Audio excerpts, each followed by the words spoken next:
저도 SK텔레콤 이용자인데요. 그래서 찾아보았습니다. 개인정보 유출 사태로 인한 피해를 막기 위해서 어떤 방법들이 있는지, 소송을 하면은 이길 수 있는지, 이긴다면 얼마 정도를 받게 될지, 현금 보상은 어떻게 될지 알아보도록 하겠습니다. 안녕하세요. 이명진 변호사입니다. 변호사님, 요새 SK텔레콤의 개인정보 유출로 인해서 소송을 진행하는 움직임이 있는 것 같더라고요. 현금 보상을 받을 수 있을까요? 네, 많은 분들이 걱정하실 거라고 생각합니다. SK텔레콤에서는요, 2025년 4월 22일에 공지를 올렸다고 합니다.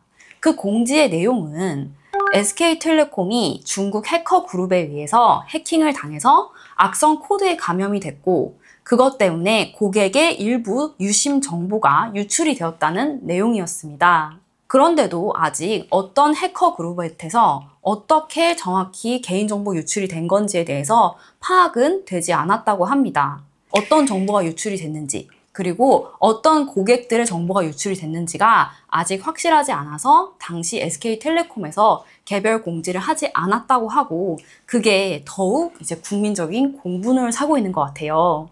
저도 SK텔레콤 이용자인데요. 그래서 찾아보았습니다. 이러한 개인정보 유출 사태로 인한 피해를 막기 위해서 어떤 방법들이 있는지, 소송을 하면은 이길 수 있는지, 이긴다면 얼마 정도를 받게 될지, 현금 보상은 어떻게 될지 알아보도록 하겠습니다. SK텔레콤에서 가장 먼저 내놓은 대책은 바로 유심 보호 서비스입니다. 유심 보호 서비스라는 건요, 유심 정보와 휴대전화 단말기 정보를 결합을 해서요, 다른 단말기에서는 이 유심이 쓰이지 못하도록 차단하는 그런 기술이라고 합니다. 전문가들 중에서는요, 유심 보호 서비스에만 가입을 해도 피해를 막을 수 있다, 이런 의견을 제시하기도 합니다. 김승주 고려대 정보보호대학원 교수에 의하면요, 복제 유심으로 금융피해가 발생하지는 않는다고 하더라고요. 통신망은요, 가입자 고유번호, 인증 키값, 그리고 단말기 고유번호에 3가지가 매칭이 되어야지 정상적인 휴대전화로 인식을 한다고 합니다. 그렇기 때문에 유심 보호 서비스에 가입이 되어 있으면요, 유심 정보하고 나의 단말기 정보가 결합이 되어 있어서 내 유심 정보를 다른 단말기에 넣는다고 해도 작동이 되지 않는다는 것이죠. 현재 유심 보호 서비스의 가입자는 2천만 명이 넘는 것으로 알려져 있습니다. 그런데 유심 보호 서비스도 다 좋은 것만은 아니에요. 해외 로밍을 만약에 하고 싶은 사람들이라면은 로밍 중에는 유심 보호 서비스를 이용을 할 수가 없습니다. 그렇기 때문에 해외에 가실 계획이 있거나 이미 로밍에 가입을 해놓으신 분들은 이 유심 보호 서비스를 이용하실 수가 없습니다. SK텔레콤에서 그 다음으로 제시하고 있는 것은요, 무료 유심 교체입니다. 이게 어떻게 보면은 가장 안전한 방법으로 보일 수 있어요. 유심 자체를 교체해서 이전 유심의 정보를 사용하지 못하도록 하는 것이기 때문이죠. 그런데 아시겠지만 SK텔레콤에서는 현재 모든 이용자의 유심을 바꿔줄 만한 그런 유심 재고를 가지고 있지 않습니다. 지금 SK텔레콤 대리점들에 가면은 유심 없습니다, 이런 공지사항들을 많이 볼 수가 있어요. 그래서 실질적으로 유심 교체가 지금 어려운 상황이고요.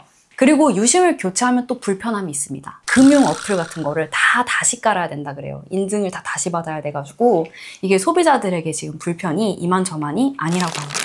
이렇게 SK텔레콤 가입자들은 피해를 입었는데 대처할 수 있는 방법이 굉장히 제한적이다 보니까 집단 소송을 생각하는 사람들이 많아지고 있습니다. 현재 여러 법무법인들에서 이런 집단 소송을 진행하고 있다고 하기도 해요. 이 SK텔레콤 이전 개인정보 유출 집단 소송에 대해서 한번 알아봐야겠죠. 그 시초격이라고 할 수 있는 거는요, 2011년에 네이트, 싸이월드 개인정보 유출 집단 피해 소송이었다고 합니다. 이 사건은요, 대법원이 2018년에 네이트, 싸이월드의 손해배상 책임이 없다고 결론을 냈기 때문에 이런 집단 소송에서는 오히려 회사 쪽에 유리한 판례라고 볼 수 있습니다.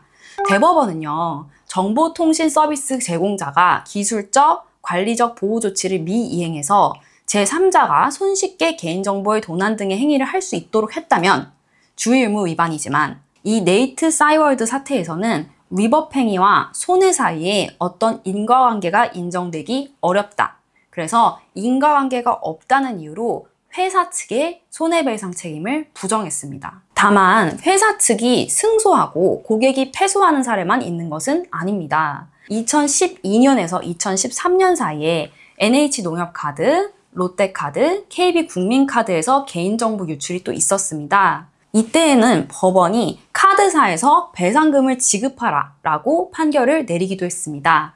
이때 법원에서는요, 카드 가입자들인 원고들에게 정신적 손해를 미쳤기 때문에 이에 대한 위자료로서 각 피해자들에게 10만 원씩을 지급하라 라는 판결을 내렸다고 합니다. 가장 최근 사례는요, 인터파크 해킹 사례입니다. 인터파크 해킹 사례는 한 2016년부터 시작돼서 2021년에 법원에 조정이 있었다고 하는데요. 당시 조정에서도 해킹돼서 개인정보를 유출당한 피해자들에게 각 10만 원씩의 위자료를 지급하라고 했다고 합니다.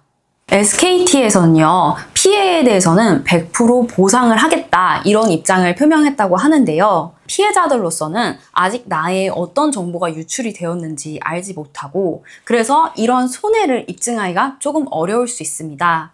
이런 손해에 대한 입증은요, 차차 이 사건에 대한 조사가 진행이 되면서 알 수 있을 것으로 생각이 되고요. 아무래도 정신적 손해배상액인 위자료를 기본으로 다른 손해배상에 대해서 추가로 산정할 수 있느냐가 이 사건의 쟁점일 것 같습니다.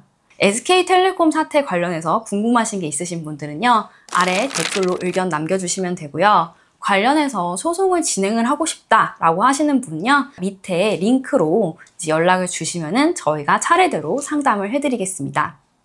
지금까지 이명진 변호사였습니다. 감사합니다.